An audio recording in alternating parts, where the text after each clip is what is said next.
En estos momentos vamos a escuchar la palabra de Dios. Dispón tu corazón para que el mensaje llegue hasta lo más profundo de tu ser.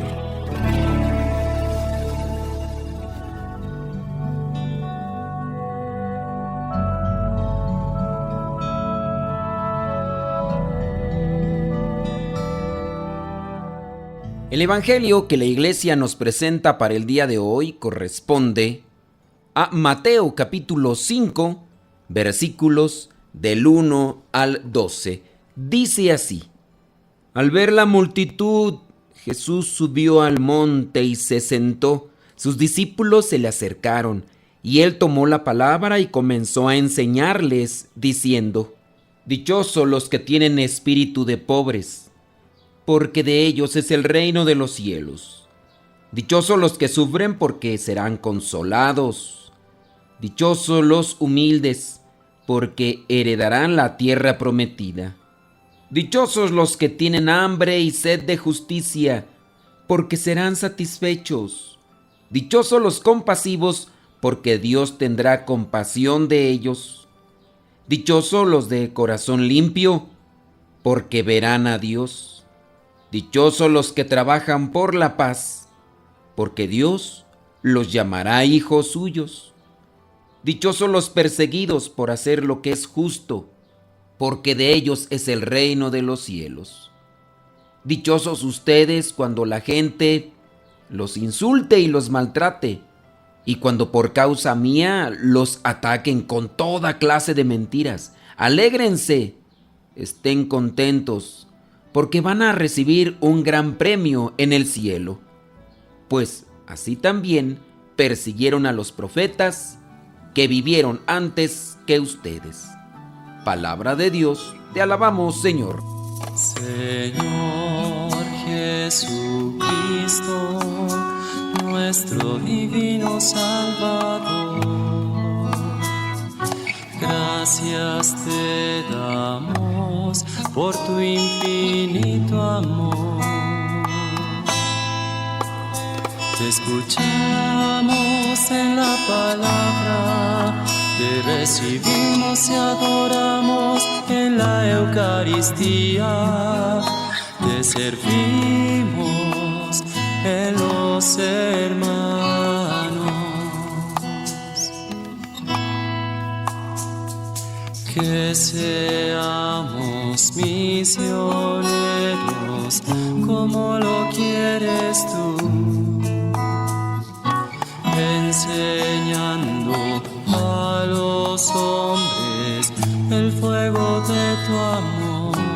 Vámonos a algunas líneas teológicas que hemos encontrado por aquí y por allá para poder reflexionar, si se puede, si me alcanza mi comprensión, con mayor profundidad de este evangelio, porque pues también hay que ir progresando y también hay que ir reflexionando en este mensaje que es para cada uno de nosotros y que es muy actual siempre. El evangelio de Mateo, ¿para quién fue escrito? Bueno, fue escrito para las comunidades de los judíos, aquellos judíos que ya se habían convertido, los que eran principalmente de Galilea y de Siria. Ustedes, los que ya han estudiado un poquito más teología, saben que cada evangelio fue escrito con una intención, dirigido hacia un grupo de personas dentro de lo que vendría a ser el evangelio sinóptico o los sinópticos. También, a pesar de que tienen características muy similares, el hecho de que sean dirigidos hacia alguien con una intención de transmitir o aclarar un mensaje, bueno, pues también tiene su variante. Jesús, en este evangelio de Mateo, es presentado como el nuevo Moisés, porque es para los judíos convertidos de Galilea y de Siria.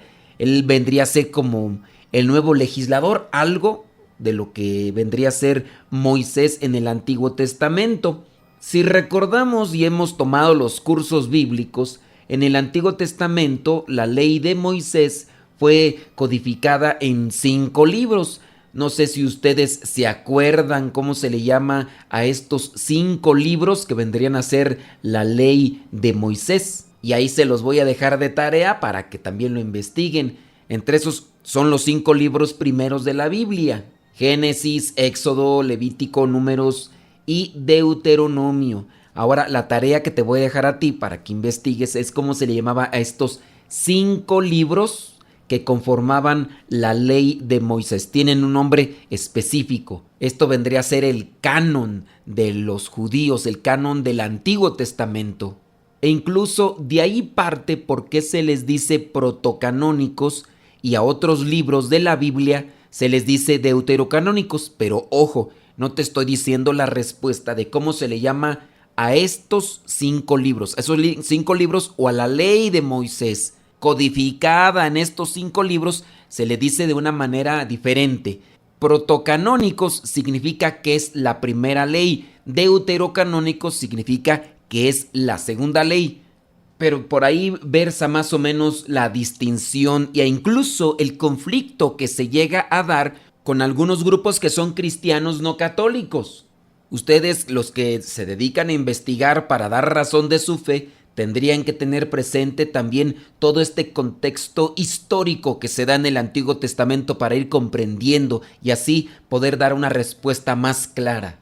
Aquí estamos tratando ahora de explicar el Evangelio, no de dar una clase de teología que pueda servir para orientar más en el acercamiento a Dios. Eso ya se podría analizar en otro momento, en otro contexto.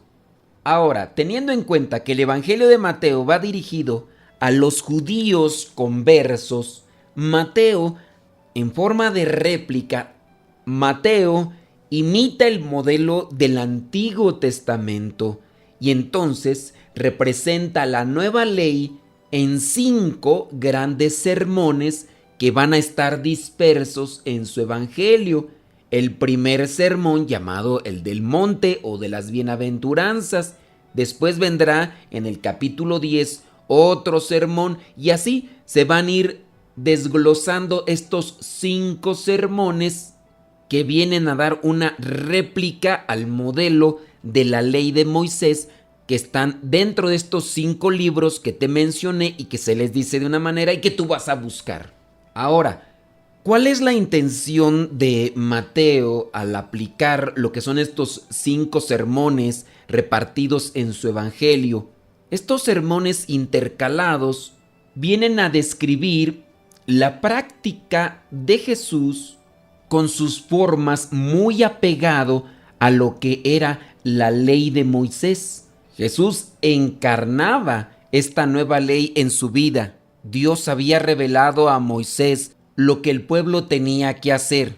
Ahora, el mismo Hijo de Dios, el Verbo hecho carne, tendrá que hacer vida a aquella nueva ley para que no se dediquen solamente a leerla y en su caso a interpretarla, que ahí es donde está el error que a veces se puede dar dentro de una interpretación. Porque en muchos de los casos, cada quien, yo y otros sacerdotes, podemos interpretar la misma palabra a partir de un conocimiento, de una experiencia que hemos tenido con Dios, si nos apegamos al magisterio, a la doctrina, pero muchas de las veces lo que compartimos es esa experiencia con Dios. Y por eso es también tan rico el mensaje. Me pueden escuchar a mí, pueden escuchar al padre otro, al padre fulano, al padre mangano, y podemos compartir un mensaje diferente partiendo de lo que dice la Sagrada Escritura. En el caso de Jesús, se viene a presentar lo que es la ley encarnada. No es que se haya olvidado la ley de Moisés, no, Él la vive y la encarna para que no la interpreten, sino para que se den cuenta que Él es un fiel cumplidor de lo que mandó decir Dios a Moisés. Moisés sube al monte por las tablas de la ley, aquellos mandamientos como nosotros lo conocemos, que son las tablas. Jesucristo también sube a este monte, mira a la multitud que lo sigue y comienza a proclamar la nueva ley. Es significativo esto, porque de la manera como lo está haciendo, mirando a la gente, están ahí algunos de sus discípulos, todavía no tiene completo el número 12, y con este sermón prácticamente les está dando a conocer quién puede ser considerado bienaventurado en el cielo, quién es aquel que puede entrar al reino de Dios. Si le contamos bien, son 8 categorías de personas, lo que vendrían a ser como 8 puertas para entrar en el reino. 8 puertas que también, o llaves que podrían servir para entrar en la comunidad. No hay otras entradas, tenemos que apegarnos a ellas. Quien quiere entrar entonces en el reino de Dios tiene o tendrá que identificarse por lo menos con una de estas categorías. Si son 8 puertas, son 8 llaves, son 8 entradas, en alguna de ellas tienes que encajar.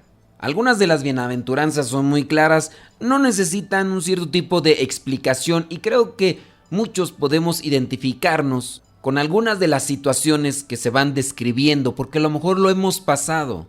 Pero en esencia, la primera es lo que viene a ser la base de todas.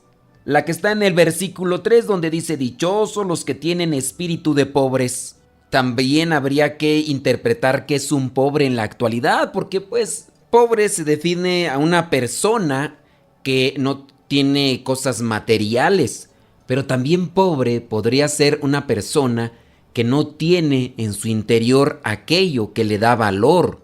Hay pobres necesitados, hay pobres holgazanes, es una verdad. Hay pobres malos administradores que por no tener ideas claras de lo que quieren hacer con su vida y que incluso porque tampoco tienen valores, a veces son absorbidos por los vicios que van desde la flojera hasta lo que vendría a ser el alcoholismo o la drogadicción. Pero no es una garantía el estar ausente de cosas materiales para entrar al cielo. Dice el versículo 3, dichosos los que tienen espíritu de pobres. Aquí entonces está haciendo una definición. Hay una pobreza espiritual y hay una necesidad. Dentro de esa necesidad comienza una búsqueda. Y en medio de esa búsqueda también se puede dar una riqueza. El que busca encuentra, el que pide recibe, el que toca la puerta se le abre. Pobre de espíritu, espíritu de pobre. Vamos a hacer oración, te invito. Estoy necesitado de Dios. Vamos, qué bueno que me invitas. Ándale, vamos a la iglesia. Vamos, necesito de Dios. Dichosos los que tienen espíritu de pobre. Sin duda este es un requisito para no dejarnos amagar por las cosas materiales, que en muchos de los casos podrían ser incluso cosas insignificantes. Y de ahí que si una persona carece de este espíritu de pobre, no estará dispuesto a sufrir por Dios. Dice ahí en el versículo 4, dichosos los que sufren, porque serán consolados. Pero aguas, no solamente es el sufrimiento los que nos hará merecedores de aquel consuelo de Dios, es de aquellas personas que logran tomar en su vida el sufrimiento presentándolo como un sacrificio a Dios, ofreciéndolo. Dichosos los humildes. Muchas personas dicen, yo vengo de un origen humilde, por decir que carecen de cosas materiales, pero no necesariamente una persona que tiene cosas materiales es de actitud humilde. Puede ser que no tengamos nada y somos bien creídos, bien soberbios. La humildad como don de Dios. La humildad no es una característica externa, es una característica interna, es un don de Dios. El chiste se cuenta solo, por ejemplo, aquellos que pertenecen a un grupo que se llama Rancho Humilde, pero pues que son bien creídos y bien soberbios. Óyeme, pues te llamas de una forma y eres totalmente lo contrario. Los humildes heredarán la tierra prometida, los que tienen hambre y sed de justicia. Hay mucha gente por ahí que en ocasiones manifiesta que tiene hambre y sed de justicia, pero lo manifiestan con injusticia, reclamando, sí, la justicia, pero quebrando, destrozando, agrediendo la vida y las cosas de otras personas. Aunque estas personas pudieran reclamar justicia, es inaceptable con el modo tan injusto con el que lo están haciendo. Ahí es donde nos toca ser compasivos, buscar tener un corazón limpio, trabajar por la paz. Y a consecuencia de ello, obviamente, comenzará la persecución. Personas que no están de acuerdo con lo que vendría a ser esta ley, esta estructura de bienaventuranzas para poder ganar el reino de los cielos. La bendición de Dios Todopoderoso, Padre, Hijo y Espíritu Santo, descienda sobre cada uno de ustedes y les acompañe siempre. Si queremos alcanzar el reino de los cielos, aquí están los parámetros, aquí están las puertas. Vayamos a vivir la palabra. Lámpara es tu palabra para mis pasos, luz en mi sendero. Lámpara es tu palabra para mis pasos, luz en mi sendero. Luz, tu palabra es la luz. Luz, tu palabra es la luz. Tus justos mandamientos. Señor, dame vida según tu promesa. Lámpara es tu palabra para mis pasos, luz en mi sendero. Lámpara es tu palabra para mis pasos. Gracias por haber llegado hasta esta parte de la explicación del Evangelio. Si ustedes quieren recibirlo por el WhatsApp, nos mandan un mensaje a este número que es de México, 56 30 80 45 63. 56 30 80 45 63.